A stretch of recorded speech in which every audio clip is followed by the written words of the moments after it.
The room is cold, sterile like a hospital ICU. The sharp scent of toner dust fills the air. At the mahogany table, everything feels like it's on the edge of breaking. The $180,000 is real, now wired, sitting in the escrow account, just waiting to be released. My hand hovers over the pen, the weight of it heavy in my grip, like I'm holding something much darker. Dylan's eyes are glued to the tip, practically vibrating with greed. He thinks he's won, thinks he's broken me, but the truth is, I've already signed my fate and his. The dinner was supposed to be a celebration, Dylan said, but it felt more like a gathering before a storm. The dining room was bathed in the golden glow of candlelight, the scent of rosemary and expensive red wine lingering in the air. Dylan had gone all out like always, buying the best of everything, an attempt to prove to the world and to himself that he wasn't broke. The roast beef was perfectly carved, steam rising from the platter in thick swirls, but the tension at the table was palpable. It wasn't the kind of dinner where you'd expect good conversation, but rather the kind where everyone, silently, tries to avoid acknowledging the elephant in the room. Dylan sat at the head of the table, his posture straight and rigid, carving the beef with the precision of a man who believed he had control over everything, even the smallest of details. My mother Mary sat beside him, her hands shaking slightly as she passed the dishes, her eyes flickering nervously between Dylan and her son Anthony. Anthony was sitting across from me, his leg bouncing relentlessly under the table. His fingers gripped his phone like a lifeline, his eyes never leaving the screen, the color drained from his face. He wasn't eating. I couldn't help but notice how little he touched his food, his mind clearly elsewhere. "Put the phone away, son," Dylan said, his voice cold, the smile on his lips tight as he tried to keep things civil. "We're having a nice dinner with your sister. No need to be distracted." Anthony barely looked up. "I can't," he snapped, his voice cracking under the weight of something more than simple annoyance. The market closed. The audit notices just went out. At those words, Dylan put the carving knife down with a sharp clink against the china. The sound echoed through the room, loud in the suffocating silence that followed. Dylan's smile faltered, the facade of control slipping for a moment, replaced by a flicker of something I hadn't seen in years. "Tell me you fixed it," Dylan said, his voice barely a whisper, the words hanging in the air with a heaviness that seemed to press down on all of us. Anthony shoved his phone across the table, his hands trembling as he did. I leaned forward, trying to catch a glimpse of what was on that screen. The numbers, the market, it all seemed too much for him. The leverage was killing him, and I knew it.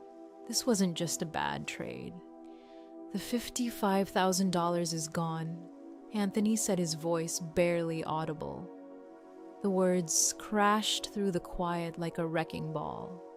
I set my fork down slowly, the sound of it against the plate, cutting through the stillness. My eyes went from Anthony's sweating face to Dylan's hard gray eyes.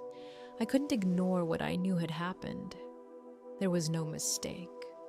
"You stole it?" I said, my voice steady. It wasn't a question, not anymore. Anthony recoiled, his eyes widening in shock, but he didn't deny it. "I borrowed it." He shot back, slamming his hand on the table in frustration. "I was going to put it back before the quarter closed. But the audit's Monday. That account is short. They'll call the cops. I'm looking at 5 years and you have to help me." Dylan rubbed his face, the lines of exhaustion deepening as he processed what had just been said. But it wasn't surprise that crossed his face. It was annoyance. He wasn't surprised his son had stolen the money. He was annoyed that it had been discovered. "Dylan, we need the house." Anthony said, his voice small now, like a child seeking reassurance, not realizing how desperate his words made him sound. "No," I said firmly, my eyes locking with his. "Grandma left that house to Mom and me. It's her retirement. It's her safety net. It's an asset sitting there doing nothing. You don't get to take it." Dylan's face hardened. "I found a private lender, a hard money loan. They can wire $180,000 by Friday afternoon. We pay back Anthony's debt, put the rest into my business, and refinance in 6 months. Nobody loses anything." I stared at him in disbelief, the dry, sharp laugh escaping my lips before I could stop it. "A hard money loan? Are you serious?" I shook my head. "Those are predatory loans. 12% interest. If you miss a payment, they foreclose in 30 days. You're asking me to gamble Mom's roof on Anthony's crypto addiction." Anthony stood up suddenly, his chair tipping over as he pointed a shaking finger at me. "Who do you think you are?" he spat. "You think you're better than me because you wear scrubs. You're just a glorified maid, Susan. You wipe asses and change bedpans for a living. I make moves. I take risks. You exist to serve people like me. So sign the paper and do your job." My chest tightened at the venom in his words. I could feel the anger rising in me, but I fought to keep it contained. I grabbed my purse and stood ready to leave. "Find another victim," I said, quietly, stepping around Dylan, but he shifted his weight, blocking the archway to the hall. His hand reached into his pocket, pulling out his phone, and my stomach sank. "You're not going anywhere," Susan Dillon said, his voice low and dangerous. "Not until you see this." He tapped the screen and held it up in front of me. It was a photo, grainy and taken from a distance, but clear enough to make my blood run cold. Me, standing at the pharmacy disposal station, dropping expired vials of hydromorphone into the biohazard chute. It was routine standard protocol, but in the photo, the angle was wrong. My body blocked the chute, making it look exactly like I was slipping the vials into my scrub pocket. Wednesday afternoon, Dylan's voice was soft but threatening. "To the nursing board, this looks like diversion, theft of narcotics. Do you know what happens when a complaint is filed?" I stood frozen, my mind reeling. He had been planning this, stalking me. He had known exactly what he was doing when he set up that dinner. "You can't prove anything," I said, my voice shaking. "They get overwritten," Dylan shrugged. "But an anonymous tip with photographic evidence.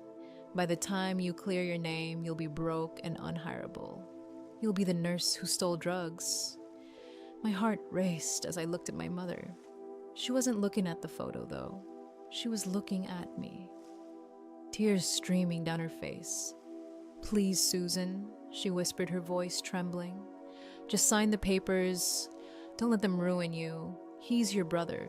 We have to help him." And that was the moment. The last thread holding me to them snapped. She wasn't the victim in this. She knew. She had been watching her husband threaten to destroy everything I had worked for, and her only response was to ask me to give in, to let them destroy me to save Anthony. I looked back at Dylan. He was watching me with that smug, predatory patience, expecting me to break, to beg. But I didn't. I sat back down, the weight of the moment sinking in. "Hey," I said softly, my voice steady, you win. Dylan's shoulders relaxed, the tension easing from his body. "Smart girl," he said. "I knew you'd be reasonable." The room fell into a suffocating silence as Dylan's phone screen flashed in front of me. For a moment, I couldn't breathe. There in the grainy photo was me, standing at the pharmacy disposal station, just as I had done countless times before. The photo was wrong, though. The angle was all wrong. In the routine motion of dropping expired vials of hydromorphone into the biohazard chute, I had inadvertently blocked the view. The picture made it look like I was slipping the vials into my scrub pocket, stealing drugs. My heart stopped as I stared at the image, every rational thought slipping through my fingers like water. Wednesday afternoon, Dylan's voice was a soft whisper, but there was no mistaking the threat laced in his words. "To the nursing board, this looks like diversion," he said, letting the words hang in the air, the weight of them sinking into me. "Theft of narcotics. Do you know what happens when a complaint is filed? Immediate suspension, a full investigation. You'll be suspended without pay maybe for a year. Your career will be over before it even begins." I tried to steady my breathing, but my chest was tight, suffocating under the weight of the blackmail. My hands shook, but I couldn't let him see. I couldn't give him the satisfaction of knowing how much he'd just destroyed me in one swipe. I had worked my whole life for this career, the stability, the trust. Everything I had built in that hospital in that white coat, it would all vanish with a single report, a single accusation. And Dylan knew it. I looked at my mother, hoping to find anything in her eyes, but there was nothing there. She wasn't looking at the photo. She wasn't even looking at Dylan. She was staring at me. Tears flowing down her face, her hands clenched so tightly around the tablecloth that her knuckles were white. Her expression was one of surrender, a plea. And in that moment, I realized she wasn't a victim. She was part of this, part of the lie, and she would sacrifice me to protect her own interests. "Please, Susan," she whispered, her voice trembling, "just sign the papers. Don't let them ruin you. He's your brother. We have to help him." It felt like I had been punched in the gut. The pain, the betrayal, it was suffocating. My own mother willing to let Dylan destroy me, willing to let him sacrifice everything I had worked for, just to save Anthony, just to protect the family from the consequences of their own greed. My mind was racing now faster than I could keep up with. My hands were shaking, my heart was racing, but there was no escape. Dylan had me trapped. "You know," Dylan said, his voice almost soothing now, as if he were doing me a favor, "we can avoid all this. You sign the papers, take your 10 grand, and we all walk away. Your career, your life, nothing changes. You just play your part and you're fine. But if you don't..." He let the words trail off, leaving the threat to hang in the air. "It'll be the nursing board. It'll be the end of you." I could feel the walls closing in around me, the pressure mounting as I realized the weight of his threat. It wasn't just about the $180,000 loan. It was about destroying me completely, taking everything I had worked for and shattering it into a million pieces. And he knew I would do anything to protect my career, anything to keep my life intact. "Think about it," Dylan pressed. "You've got one shot. One, you can sign, you can walk out, and this is over. Or you can fight it and lose everything. Your job, your reputation, your freedom. You're the one who gets to choose." My mind spun with possibilities, with decisions. I'd never felt more helpless in my life. The fear was overwhelming. I couldn't let him win. But how could I fight this? How could I prove my innocence when he had me cornered? How could I fight against a lie that looked so much like the truth? Dylan's smug smile didn't waver. He knew that I was trapped, that there was no way out unless I played his game. And that game came with a price: my soul, my career, my very identity. As I sat there torn between pride and survival, I felt a cold resolve forming in my chest. The decision wasn't about just signing or refusing. It wasn't even about the $10,000. It was about how far I was willing to go to stop him, to stop this family from destroying me. Because in that moment, I realized something. The battle was never just about the money. It was about who controlled my life. And I would fight to keep that control no matter what. I left the dinner that night with my mind in turmoil, my heart a cold knot of anger and frustration. Dylan had thought he had me. He thought he had turned me into just another pawn in his game, but something inside me began to shift. I couldn't let him win. Not like this. I had to take control. I wasn't going to let him use my career, my life as a bargaining chip. The more I thought about it, the clearer the path became. I needed to level the playing field. Dylan and Anthony might think they had the upper hand, but they didn't know what I had in my back pocket. It was time to make a move that would put them in a position where they had no choice but to back down. I had spent years working in a field where every detail mattered, where you had to think 10 steps ahead. This was no different. I wasn't going to fight Dylan with emotion or brute force. I was going to fight him with the one thing: he didn't understand the law.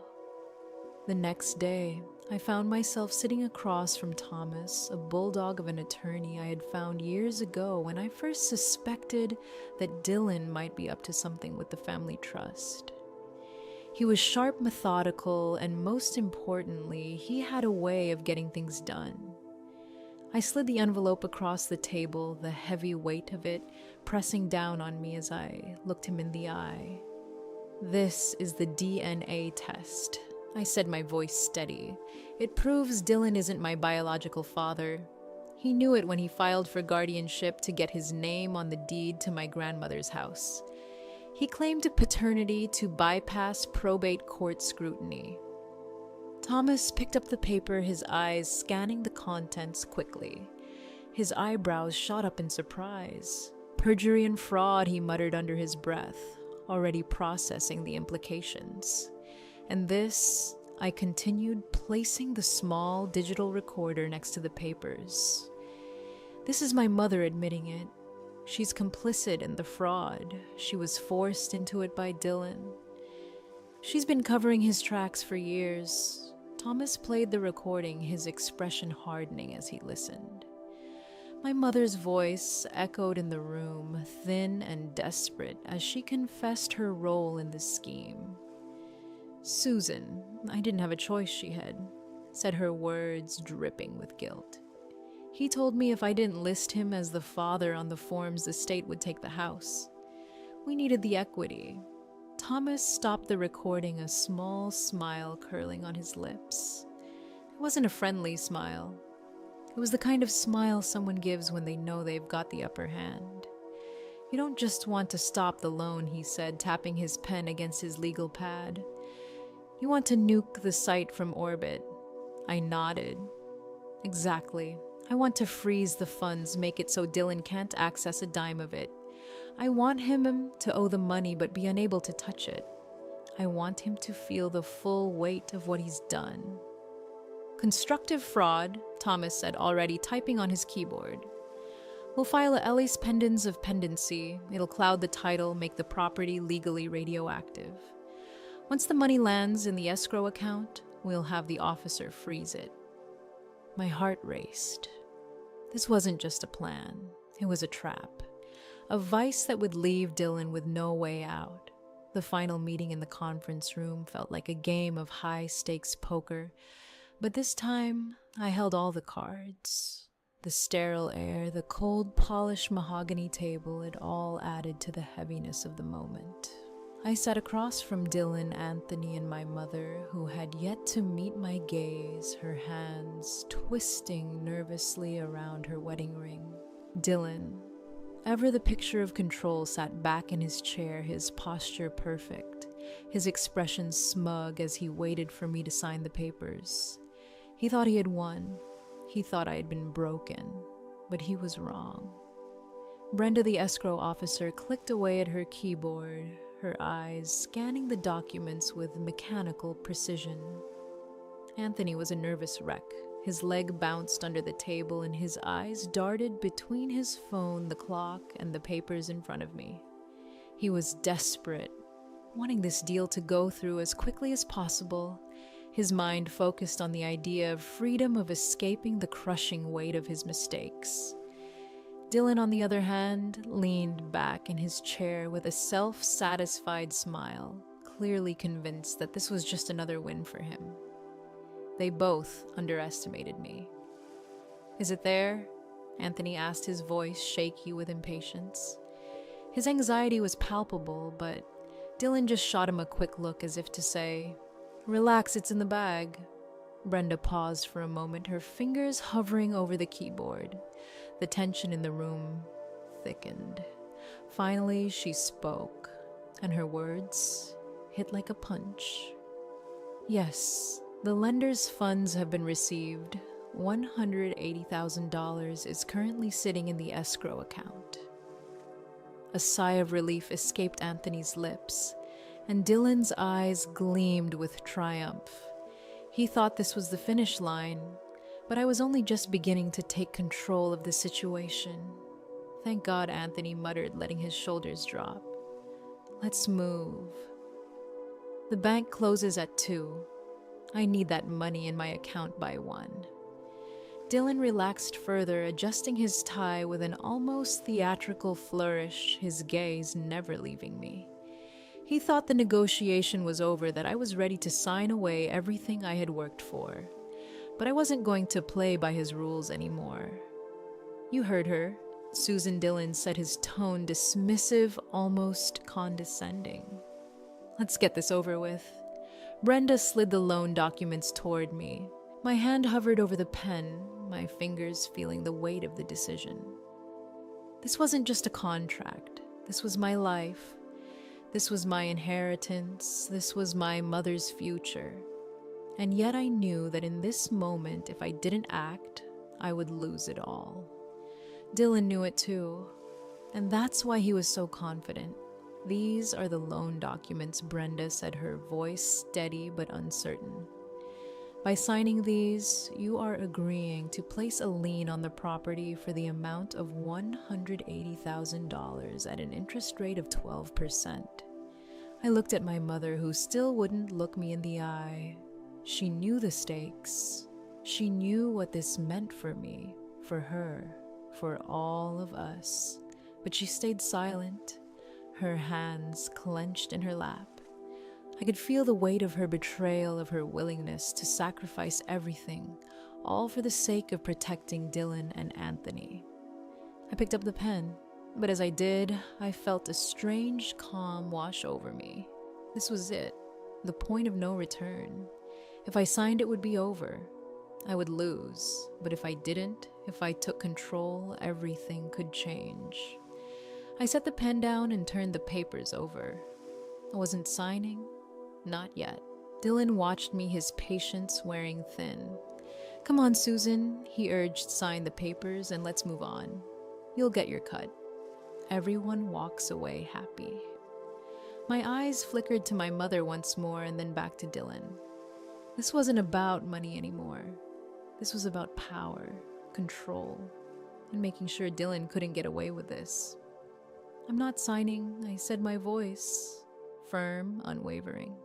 Dylan's smug smile faltered. He leaned forward, his eyes narrowing. "What do you mean you're not signing? You're not getting a better deal than this, Susan." I didn't respond immediately. Instead, I reached into my bag and pulled out a thick manila folder. I slid it across the table, the papers inside barely visible. The room fell silent. Dylan's eyes flickered with confusion and Anthony's face twisted in annoyance. "What's this?" Dylan asked, his voice tense. I didn't answer. Instead, I watched as Brenda opened the folder. Her eyes scanned the contents quickly, and I could see her face drain of color. The silence in the room deepened. I could feel the shift, the tension turning in my favor. I can't release the funds, Brenda whispered, her voice trembling. What? Dylan snapped, his face turning pale. What do you mean you can't release the funds? Brenda's voice shook. This is a court filing alleging constructive fraud and falsified guardianship, she said, her words hanging in the air like a bombshell. The escrow is frozen. I leaned back in my chair, my heart pounding in my chest, but I kept my composure. Dylan's face twisted in shock, his earlier confidence crumbling in real time. The power had shifted. The tables had turned. And I was the one holding all the cards now. Push the button, Dylan shouted, but Brenda shook her head, her eyes wide with fear. I can't, she said quietly. If I process this, I lose my license. The room was paralyzed. Anthony's face turned from shock to panic, his breathing shallow as he looked between his father and me. Dylan, the man who thought he had orchestrated everything, now looked trapped. The $180,000 sat there locked in the account, a symbol of his failure. He couldn't access it, not without breaking the law. Dad, the audit's Monday, Anthony blurted, desperation creeping into his voice. Dylan turned on me, his face twisted with fury. You planned this? He spat, his voice dripping with venom. I didn't flinch. I simply looked at him with calm resolve. I wanted my cut, I said, my tone steady. I just didn't say which currency. The room was silent. It was over for them. Dylan's arrogance, Anthony's desperation, it had all come crashing down. The trap was set. And this time, I was the one in control. By Monday morning, everything had already unraveled. Anthony was arrested for wire fraud and embezzlement. The weight of his actions too much to escape. Bail was set too high for Dylan to touch, leaving them both stranded in the mess they had created. Meanwhile, the lender filed a lawsuit, and within weeks, Dylan's business folded. His trucks were seized, his equipment locked up, his empire collapsing under the weight of his own greed. 3 months later, the judge made it official. Dylan's claim to the house, the one he had tried to steal, was voided. It was mine. I didn't hesitate. I sold it, paid off my loans, and even funded a scholarship with the proceeds. As for my mother, she lost everything. One evening while I was sitting at my desk, a text came through. They're evicting us. Please. It was from her. Her plea echoed in my mind, but I remembered the silence in her eyes when Dylan threatened to destroy me. I blocked her number without a second thought. She had chosen her side. In medicine, we call it spreading tissue gangrene. The cure isn't hope, it's amputation. And for me, the amputation was complete. I was scarred, exhausted, but for the first time I felt free. The road ahead wasn't easy, but I had reclaimed my life. If this story teaches anything, it's that sometimes the strongest people are the ones who refuse to bend, even when it seems like the world is stacked against them. Justice doesn't always look like a victory. Sometimes it's a quiet reclaiming of what was always yours. Thank you for watching. If you found strength in this story, consider liking and subscribing for more. Your support means everything.